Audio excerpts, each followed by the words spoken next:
We took some bad ones, but I didn't think shot selection was the problem. What's up, everybody? What a game, what a game. De'Aaron Fox ended up with 38 points. Malik Monk ended up with 32 points. Steph Curry ended up with 30 points. Klay Thompson, 21 points. And the Kings beat the Warriors 126 to 123 in Game 1. So what's happening in the Warriors' mind right now is they want to win Game 2 and steal an away game. This Kings team is very good. They've been playing like this throughout the season. Let's continue listening to what Steve Kerr said about Game 1. We took some bad ones, but I didn't think shot selection was the problem. We're always going to be aggressive, and sometimes we're going to take some quick ones. That's part of who we are, and that's okay. We got great shooters, and I trust those guys. The issue was the offensive boards. They had 17 of them. A lot of them in the second half when we had built that 10-point lead, and that allowed their shooters to get open. Late third, they made their run. They had, I think they got several buckets off of offensive boards, and that really hurt our momentum. Obviously, Fox got going there. I'm sorry? De'Aaron Fox got going there. Yeah. Was there something that you schematically that you tried that just didn't work, or was it just him being able to get shots when it went? No, he was great. He made 4 threes in the second half, and he's one of those guys. If he's gonna shoot threes like that, it's going to be a tough night because I think he's 32% for the season, and so you have to play the odds. You can't, especially with all the shooting they have on the floor. So he made some big ones. You give him some credit. I don't think that I'm going to look at that and say, well, that was something we could have done differently. I look more at Malik Monk getting 14 free throws. That's a huge killer for us. Fox is a great player. He's an all-star. He's going to do his thing. But we did not do the job on Monk or Lyles. We had a couple of transition breakdowns in the first half where I know Lyles got a wide open three, his first one, and that can't happen. You can't give a shooter a wide open look with a breakdown, because now a guy like that makes one, and the next one is much more likely to go in. So those two guys off the bench, they combined for 48 points. And the 17 offensive boards. Those are the things I look at. Steve. So this just Game 1. The Warriors is by far the most experienced team of the two.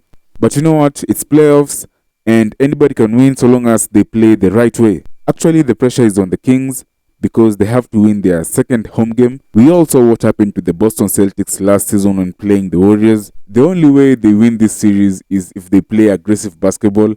They need to be very confident against the Warriors because the Warriors are experienced. They have been in this position numerous times. I expect Steve Kerr to make adjustments, so Game 2 will be totally different. Let's not forget the other Warriors players didn't play particularly well. That's why I say this series has only just begun and will get tougher for both sides. Let's listen to what Draymond Green and De'Aaron Fox and Malik Monk had to say about this Game 1. Andrew was obviously productive, especially after 2 months out. What about the way he played gives you encouragement that, going forward? He was super aggressive, and the fact that he was aggressive, you can live with that. He missed some shots, that we know he'll make, and that comes with getting your legs back underneath you. But to enter into a playoff game after 2.5 months of not playing an NBA game was big, and he'll continue to get better for us. Obviously, it's after a loss, but what does having that kind of Andrew Wiggins mean to you for the rest of these playoffs? It's huge. Obviously, he's our go-to guy when we need stops on the defensive end as far as guarding the other team's best player. So as he continues to get, his legs underneath him, we know, he'll continue to get better and better on that end. And then, Wiggs brings something to our team that, no one else does. The way he can create shots for himself and his athletic ability, putting pressure on the defense is big. So great to have him back. It's been a while, and he changes, the dynamic of this team. So it's really big that we got him back for, this run. For both of you, and I'll start with Malik, just Sean Cunningham from Fox 40. Malik, when you came over here, I know we talked about it a lot this year, how close you two are as teammates. What does it mean for both of you to have this type of game in a win in your first playoff experience, knowing your history going back to college and even before? Yeah, man, that was my reason coming here, to change the culture with my homie, man. And we knew we had a great chance as soon as I came here. We just had to be together, and we stayed together all year. We laugh, have fun, and I think that's why we just out there together and never get down. But yeah, man, it was fun, man. The environment was so great. The fans are great, and I can't wait to play again Monday. Yeah, like you said, man. We laugh together, we have fun together, but we also go out there and we get on each other. Him and Trey are probably the hardest on me, outside of the coaches on the team. So it's just a connection that we have, and we know that it's never personal. We all want to go out there, we all want to win, we want to see each other succeed. So when you have guys on your team, that'll get on you, but it's out of love because they know what you can do. There's not much more that you really want as a player. We've talked about it all season long with you. You started early in preseason talking about how De'Aaron has to be a two-way player for you guys. Yeah. The 38 points was nice, but his defense tonight was probably some of the best we've seen in his career. Just what has gone into that, making him that type of defender? Well, first of all, he's embraced it. He knows that he has to be able to do that in order for us to attain or achieve our goal. He's got to be a two-way player if he expects at all, at any time, to win a championship, and he's got to do it at a high level. He was really good tonight.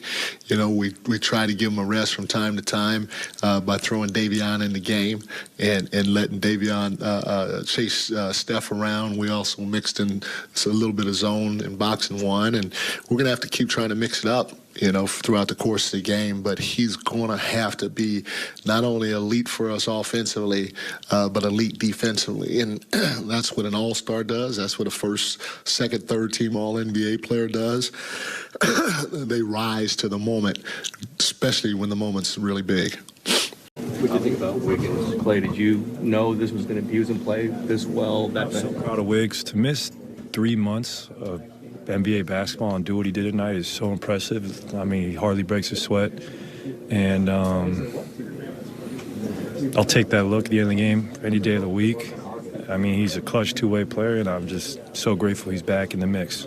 Steve said it just felt complete. You guys were complete with his back. Is that what it feels like when he's playing like that? Yeah. I mean, he's such a big piece of what we do, and without him, we don't win a championship last season, and we need him to go where we want to go, and that's obviously defending the title. And he's just an amazing player, and I'm just so happy he's back. What does it say about this franchise and you guys that no one ever criticized it, nothing ever leaked out, that you guys had his back the entire time? Because we respect each other. Like, no one's going to be in here snitching about someone's personal matters. That's pretty low. I mean, just from man to man, I don't think there's much lower than that. Just being able to gossip about somebody's personal life, that's not cool. Leave that up to the tabloids. In a while. Tonight would be a night just because, I think it was a 13-4 run to change it at the end of the third. Where are you at right now you're subpar. I don't know, man. I played 37s, 11 minutes on the bench. Just try to find the right time to get a little breather, knowing I'm not playing 48, but yeah, I don't know. Steph, I was waiting for you to say that. Y'all in cahoots over here. It's nice. Steve, those shots every time that you're going to make them, do they feel good coming out of your hand? That last one felt amazing. It did. Didn't go in though, but it's only up from here. I know I'll make my shots. What does it take to be off since the All-Star break?